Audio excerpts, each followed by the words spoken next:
लेका जीव बंद किंबा भूली जाऊ चारि कांते लेका जीवित बंद किंबा भूली जाऊ जनकी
शोभायात्रा करी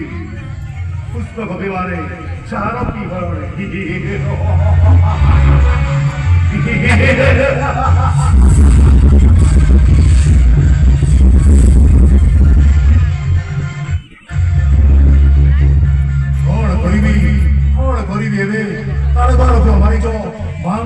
मारिदेला प्रतिशोध देवा उद्देश्य जाइथिला रामन सहित युद्ध करने सकाशे जो मैंने सांगे जाते प्राण धरी फेरी आसिले ना मारिच प्राण भी गले फेरी आसीला मारिच राक्षस हेले सुद्धा से थिला विचारवंत से राम लक्ष्मण को से राम लक्ष्मण को प्रतिशोध विमुक्त हो चकित हो पड़ा से हमें हट पड़ा राम जड़े असाधारण दिव्य संपन्न व्यक्ति मने मने श्री राम को भक्त कर समुद्र कूल रही तपस्वी जीवन यापन करुला जहाँ झाड़े मारिच ही माया छलना तरंगम